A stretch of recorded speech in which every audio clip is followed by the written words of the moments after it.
Hai, gua Ultrazotix. Ya, setelah 1 minggu libur karena minggu kemarin lagi ada acara olahraga dan diganti jadi episode recap. Dan ya, minggu ini episode 6 sudah rilis barengan di YouTube RTV juga rilisnya. Itu pun part 1 sih ya. Soalnya kemarin ternyata episode recapnya Blazar tetap ditayangin di RTV. Agak heran juga sih ya, kenapa di YouTube tayangin episode 6 tanpa nunggu tayang di TV-nya dulu. Terus gunanya RTV upload bocoran episode 67 kemarin buat apa? Tapi ya suka-suka RTV aja lah. Harusnya juga minggu kemarin gue ada upload konten, cuma ya ada kendala, dah gue ganti jadi shorts. Yang baca community post gue udah tau lah ya. Oke lah, nggak perlu lama-lama lagi, skoy kita bahas. Di awal scene kita diperlihatkan pasangan yang turun dari mobil dan melihat aurora di langit, dan mereka mengambil gambar aurora itu untuk diedit jadi background estetik, terus dikasih kata-kata galau dan diupload di story WA. Saat lagi asik foto, tiba-tiba mobilnya maju sendiri seperti mobil Tesla dengan fitur auto drive-nya. Lah, pesawatnya mampu juga dong. Beralih ke markas kart, ada Bando yang lagi memeriksa kerusakan Earthgaron saat pelatihan di desa Anri. Emi pun datang menemuinya sambil menjijit-menjit pundaknya juga tuh. Emi meminta jamnya yang telah dimodifikasi sama Bando. Saat Bando mengambil jam tangan modif milik Emi, Anri pun mendatanginya. Dia menyuruh Bando untuk merevisi hardware Earthgaron. Saat Bando kembali ke Earthgaron, Gento pun datang dan melihat muka Bando yang pucat karena saking banyaknya pekerjaan yang diambil. Bahkan dia lupa buat memperbaiki komputer Gento sampai dia nabrak mekanis lainnya juga tuh. Pas dia mau ke tangga, Bando malah kepleset. Discard si Triwaki curhat dengan mereka dan berpikir mereka telah membebani Bando. Gak ada tuh satu dari mereka gak memikirkan lelahnya si Bando. Melihat karakteristik Bando, jujur relate banget sama kehidupan gue. Bakal gue jelasin lah di akhir. Di sini Triwaki telah membawa tomat dari desanya. Rencananya ia mau membagi kepada mereka, cuma Bando udah logout duluan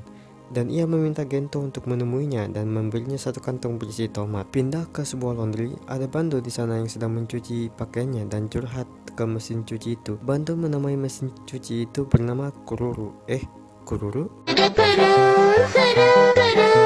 Saat Bando lagi asik ngomong sama Kururu, Gento datang di sana dan melihat kelakuan aneh Bando. Gento cuma pura-pura nggak lihat aja, dan ya Gento langsung load out. Dan di situ juga kanan Seijin mampir buat nyuci. Nama dia adalah Herbie, dan ternyata dia sudah tahu tentang Bando. Dia langsung menembak Aurora Beam ke Bando.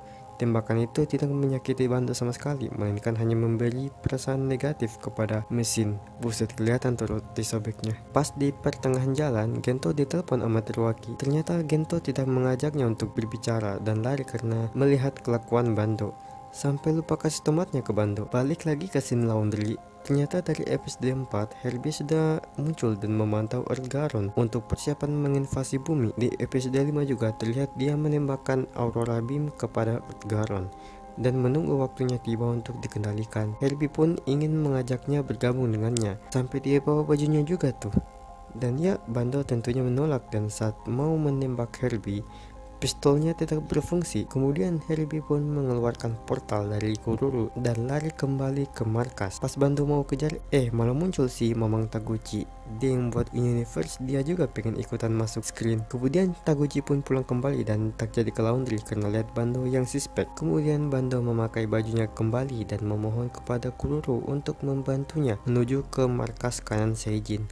Dan ia portal itu kebuka, dan saat itu juga Gento kembali dan melihat Bando menuju ke portal itu. Bando juga sempat bilang ke Gento bahwa akan terjadi invasi bumi. Gento yang tak sempat masuk pun ikut-ikutan memohon ke Kururu, namun Kururu menunjukkan tempatnya saja. Gento mendapat telepon dari Triwaki dan memberitahu kalau Earthgaron bergerak sendiri dan keluar dari hangar. Gento sudah mengetahui bahwa Earthgaron akan pergi ke pantai Swadegasaki berkat petunjuk dari Kururu. Tanpa lama-lama lagi, Gento menyuruh mereka untuk meluncurkan Scar. Beralih ke Bando yang sudah sampai di markas kanan Seijin.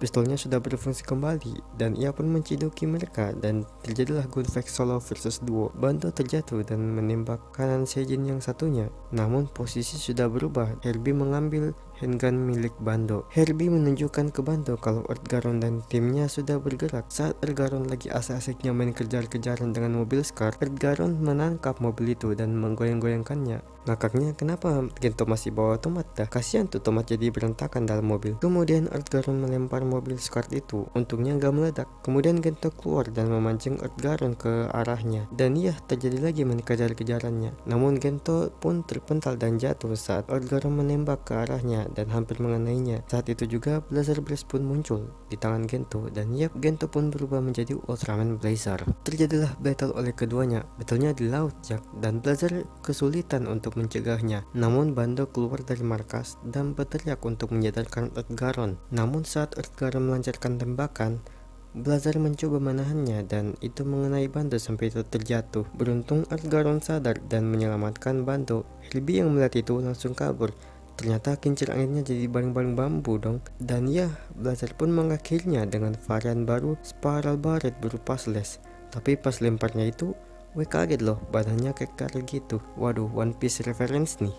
Dan episode pun diakhiri dengan Bando dan Gento yang mencuci di laundry tadi. Oke, overall episode ini bagus banget. Dan jujur aja, episode ini relate banget sama kehidupan gue saat ini. Pas ngeliat si Bando, gue terkadang suka nerima pekerjaan itu tanpa memikirkan tanggungan dan juga istirahat. Jadi agak merasa tertekan gitu lah. Dan banyak pikiran juga, jadi bingung mau selesaikan yang mana dulu nih. Belum lagi ada revisi berkali-kali dari klien, apalagi butuhnya cepat di waktu yang bersamaan. Tapi kalau kutolak dan tunda juga nggak enak. Kalau nggak ada kerjaan juga kayak gimana gitu. Kalau ada kerjaan langsung semangat, cuma takut aja sampai gak istirahat, apalagi rela begadang malam. Begitulah pas aku lihat si Bando ini. Kok jadi curhat ya? Mungkin kalian juga mengalami hal yang sama. Kita juga bisa tahu karakteristik Bando gimana. Kalau ada kerjaan semangat dan suka mengerjakannya lebih dari tanggungannya, sampai dia lupa untuk meluangkan waktunya buat istirahat dan cuma curhat ke mesin favoritnya tentang keluh kesahnya. Ya benar-benar sama lah dengan gua. Dan untung cuma Teriyaki doang yang peduli dan mengerti tentang kondisi Bando dibanding Gento dengan yang lainnya yang gak kepikiran.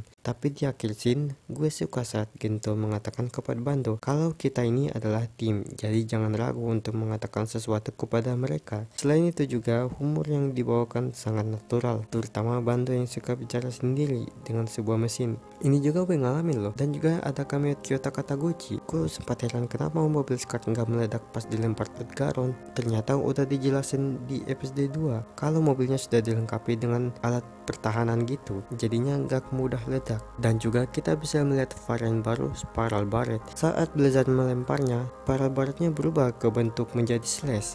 Apalagi pas yang melemparnya itu malah kayak Luffy dong. Dan episode ini juga merupakan tribute untuk Ultra Seven episode 24, dimana Kanen Seijin pertama kali muncul. Kebetulan juga lagi anniversary, bakal ku jelasin lah di short nanti. Oke, sekian dari video ini. Nggak tahu lagi mau ngomong apa, banyak pikiran soalnya. Kalau gue ada salah atau kurang, komen aja gak apa-apa. Terima kasih yang sudah mampir. Gue Ultra Zotix, dah.